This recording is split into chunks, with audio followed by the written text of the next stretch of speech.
were here when I asked Vic, I'll ask you, what impressed you the most about how Baylor was able to finish off Oklahoma State in Stillwater? Really, the thing is with Baylor, of course, me looking strictly at the defensive side of the ball, they're really kind of a no-name defense. Like, they don't have like Oklahoma's got 2 or 3 guys that are dudes. They got good players. It's just they do such a good job. They play very, very hard. They do a really good job of these kids playing really hard, and they all do their job. They're well coached. They do, it's a lot of what we're preaching all the time. Do what you're coached to do, and do it as hard as you can, and that's what they do. And they're not out of gaps much. They're they make tackles when they have opportunities to make tackles. When the ball's thrown to them, they catch it from an interception standpoint. They've got a lot of turnovers, and they hadn't been just circus catches. It's been, hey, ball's thrown to you, you catch it. They stack those kind of plays, and they're a bend, not break type of defense. Oklahoma State threw them the ball a couple times and turned it over, and that's kind of what they do. Is they're going to make you work for every yard you get, and they're just waiting for the offense to mess up, whether it's whether it's fumble, whether it's turn it over, whether it's get a negative play. They've done a great job with negative plays. Quarterback trying to hold the ball a little bit too long instead of just throwing it away. So they really capitalize on offensive mistakes. They do a really good job. So I guess them being in the right area is part of. Oh yeah, and they can run. They can really run. Like Vic was saying, what they've done they do the same thing on defense. They play with a lot of secondary guys, and they can really run. And they run to the ball, and they are always doing a really good job of trying to get the ball out as they tackle you.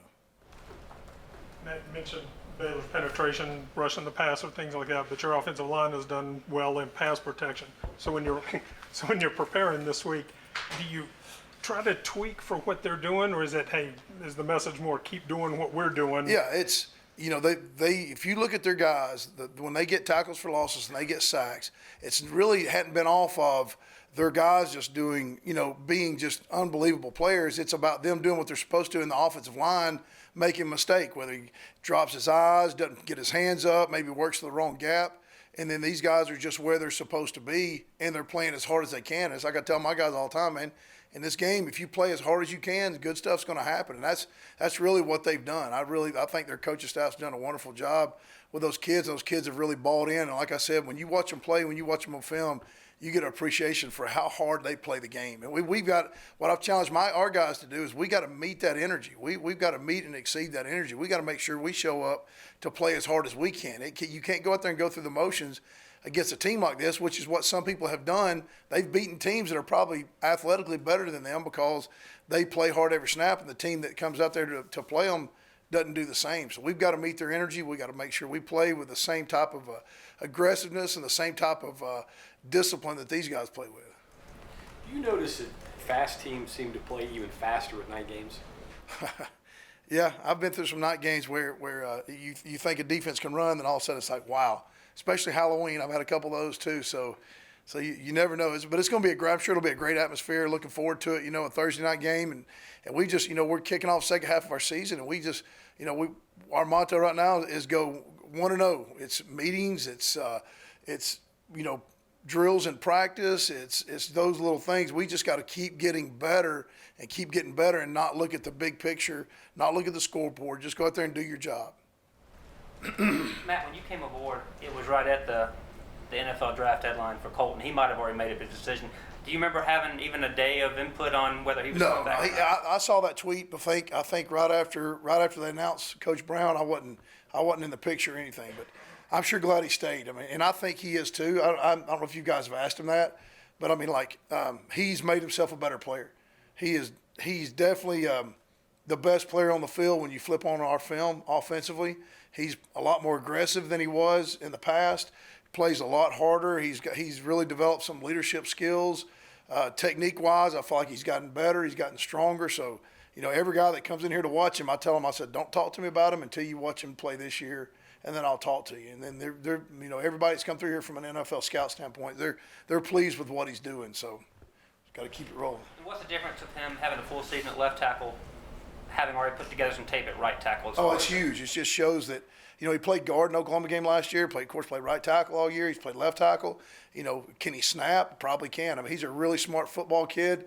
He studies really, really hard, takes great notes. He's everything that you could ask for as far as an offensive lineman when it comes to preparing for the game and preparing his body and and he's very mature in his approach to all that stuff. And it's great for me because I want these younger. It's great for these younger. You can explain that to people, but when they see it firsthand, and that's where we had a lot of success at Troy. I had Antonio Garcia my first couple of years. He was a third-round draft pick, and he worked like that. And the rest of those young guys could see him work like that. And, as I left, we had 4 of our 5 were all conference players. So that's what I'm trying to build, the same thing here. And it really helps to have a guy in the room like that where they can directly see it every day in film, on the field, and understand how it's supposed to be done. Bryson was kind of in the soup the last couple of weeks with the guys he was faced against Oklahoma. Yep, still there. We got another one this week, guys. 6'1", 330 pounds. He's been hard to control. Everybody that's played him, he's a little different than the guy at Oklahoma. Was a little more twitchy and a little faster. But this kid's huge, and it's the part of what's coming. When you're in the Big 12 and you're playing offensive line, you got to be able to handle nose guards. And he did a good job versus Oklahoma. He did a good job in pass protection. It's just each week he's getting a new challenge. And we help him out. We're trying to scheme wise help him out as much as we can. But it's going to be another week for him where he's got to grow up a little bit. And these challenges are going to do nothing but make him better down the road. And Matt, Vic was talking about the cyclical nature of offenses and how maybe just naturally the Big 12 is getting back to run first, maybe run it all, as opposed to this pass. But defensively, do you see more run stop defensive ends and not pass rushers who are highly recruited before just to take down quarterbacks or big? Yeah, like this week, these guys, the same. They're playing with basically 3 defensive tackles up front. They get their pressure off blitzing linebackers, and those backers can drop in coverage. You got nowhere to go with the ball. But yeah, I agree with you. You don't see. Well, first of all, they're really hard to find. Those guys. That's why they pay them so much in the NFL. They're really hard to find. Those dudes that can come off the edge and put that pressure on the quarterback. But yeah, you don't see as much just straight speed rushers on the edge in this league as you used to. You see a lot more run stoppers and then playing coverage on the back end. Noses too, just the mountains in the middle that take out 2 blockers. Say it again. Just the noses in the middle too, just enormous guys who take up 2 blockers. Yeah, that's what they try to do. They try to keep O linemen off of their linebackers, let their linebackers run. They're trying to eat up O linemen, and they do a really good job of it. All 3 of their guys are, close to 2 of them are 300 pounds plus, and then the other one's a big guy. So they do a good job of holding those gaps and trying to keep those O linemen from getting to the second level. Matt, earlier this season, you talked about Sam James being an eraser, a guy who can help when things aren't going so well. You haven't really seen much of that from other guys throughout the year. Is that something you can develop, or does a guy just kind of have to have that? Well, and Sam will get better at it as he gets older. You got some guys who have it in them, but they just hadn't shown it yet. They hadn't, they hadn't made those plays in games, and that's where that's got to happen. It's got to occur in games where you see, hey, they can, all of a sudden you give up a lost yardage run and you're second and 15, and you need that guy that can get 12 yards off an easy throw and catch, make a guy miss. There's been a lot of them around here. That's what you got to have to be good on offense. It's hard to be just consistent enough where you're getting 3 or 4 yards every play. You got to have a guy that can get you 12 and break a tackle. So we've got some guys who have the ability, but they hadn't done it yet. EJ kind of falling. Oh yeah, he's definitely over the past several games worked himself. There's no doubt he's had some huge plays. 2 guys, we just got to keep working and try to develop that 3rd guy, then that 4th guy, and that's when it becomes a lot easier to be an O-line coach when you got 4 or 5 of those guys running around.